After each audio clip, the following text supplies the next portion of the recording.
All right, let's jump right into this explainer and get you completely prepped to ace your upcoming assessment on historical maps. Look, if you're studying ancient history, you probably already know that memorizing a bunch of dates and names, that's really only half the battle. The real test is actually proving your point using visual evidence. So today, we're going to look specifically at how you can absolutely dominate any assessment that asks you to analyze historical geography. As a 7th grade historian, you're basically a detective. And this question right here, it's the ultimate mystery you're trying to solve. You see, long before we had satellite imagery or Google Earth, the story of human civilization was etched directly into the physical world.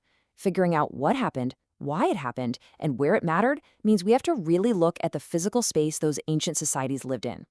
Think about it. Every ruined temple, every dried-up oasis, and every massive ancient trade route, like the Silk Road, is a crucial clue left behind just for you to find. By examining that physical space, we reconstruct the whole story. Okay, here's our playbook for today's rehearsal. We're going to cover decoding historical maps, reading the map's clues, connecting geography to claims, evaluating your evidence, an assessment rehearsal challenge, and finally, the big takeaway. Let's dive in. Starting off with Section 1, decoding historical maps. So I really want you to stop seeing historical maps as just boring pictures or colorful textbook illustrations and start seeing them as active crime scenes waiting to be investigated. You aren't just memorizing random locations on a piece of paper, you're tracking the very foundations of ancient history. For instance, when you look at a map showing the rapid expansion of early Islamic empires out of the Arabian Peninsula, you're looking at a living document. It explains exactly how these empires expanded and how their cultures completely transformed across vast stretches of land, moving through specific valleys and along specific coasts. This map, it's your ultimate historical case file. And that brings us to historical geography. It isn't just about pointing at a river and knowing its name.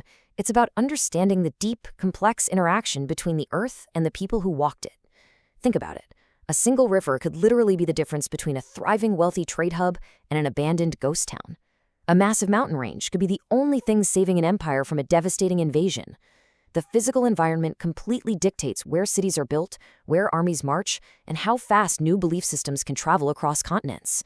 Human history is entirely shaped by the mountains, rivers, and borders surrounding it. Moving right along to Section 2, reading the map's clues. To successfully decode any visual source on your assessment, you need a bulletproof strategy. So here are your steps. Step 1, read the title. It tells you the who, what, and when right off the bat, grounding you in the era. Step 2, check the key or legend. This is your translation guide. It unlocks what every single color, line, and symbol actually means. Step 3, analyze the physical geography. Find the major landmasses, the sprawling deserts, and the waterways. And finally, Step 4, track the empire's expansion using all those combined elements. Following these exact steps ensures you won't miss a single detail. Now, when you're scanning that legend, what are you actually looking for? Well, these are the specific clues you want to hunt down. First, paths of cultural exchange. Trade routes where silk, spices, and completely new ideas flowed. Second, physical barriers. Fun fact, ancient borders weren't neatly drawn dotted lines. They were messy. They were usually defined by where armies simply couldn't march anymore because they hit a massive ocean or jagged peaks like the Himalayas. You also want to spot exactly where those messy borders shifted over time and note where new faiths began to spread and take root within them. Okay, so how does this actually look over time? Watch how these geographic clues build an epic timeline of events. It proves that mapping out where things happen helps us understand exactly when and why they happened. Let's say in 500 CE, borders might be relatively small and contained. But add a major trade route, and by 700 CE, you see massive cultural exchange sweeping across the map. This continuous movement of goods and ideas fuels growth, eventually leading to an empire's maximum geographic expansion by, say, 800 CE. By reading a series of maps over time, the passage of centuries literally unfolds right before your eyes. Geography and timelines work hand in hand to tell the complete story. Next up, Section 3, connecting geography to claims. On your assessment, you're going to be asked to make a claim and support it. This is where your detective skills truly get tested. Look closely at the difference here. A weak claim sounds something like, the Islamic civilization grew a lot. Okay, but why? How do you know? It just tells me something happened without actually proving anything. Now listen to a strong claim. The empire's expansion was heavily influenced by access to major geographic trade routes. Boom. A strong claim doesn't just state a lazy fact. It uses the map's geography to boldly explain the why and how, pointing directly to trade routes as the engine for expansion. That level of detail is exactly what your teachers are looking for. All right, section 4, evaluating your evidence. So, you've made a strong claim, but a detective is only as good as their proof, right? Let's talk about evaluating your evidence so your claim actually holds up under pressure. Knowing your source is absolutely everything. If a map is drawn on faded parchment by an explorer who actually walked those mountains in 700 CE, that's a primary source. But if it's a slick, color-coded digital map in your textbook showing what happened back then, that's a secondary source. Knowing this distinction helps you evaluate the perspective, accuracy, and purpose of the visual evidence you're using to build your case.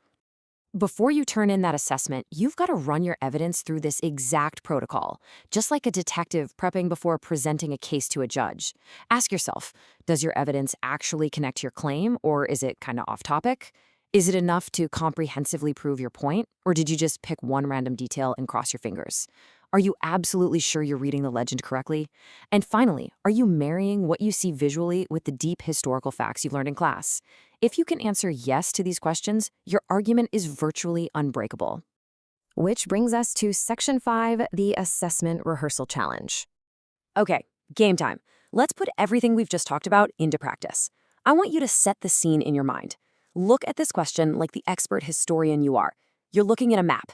You see the shaded area of a massive, powerful empire spreading, expanding, consuming territory. And then bam, it hits a jagged, dark line of mountains and stops cold. No borders cross it, no trade routes go through it. What does that specific visual clue tell you about the relationship between geography and this empire? Seriously, take a quick mental pause right here. Don't just guess. Lock in a claim using the specific geographic evidence in front of you. Connect the visual data of those mountains to a concrete historical reason. Let's look at the options. Option A claims the empire ran out of money. Well, that might be a fun guess, but unless you found an ancient ETM on that geographic map, it's a weak claim. We can't see their treasury, so we can't claim it. Option B, however, hits the nail on the head. It uses physical evidence, the mountains, to prove a historical reality. It directly connects the visual clues of the mountain range blocking the borders to the logical conclusion that physical geography acts as a barrier to expansion. And that is exactly how you nail these analysis questions on test day. And finally, Section 6, the big takeaway. You have totally crushed this rehearsal, so let's lock in our final strategy.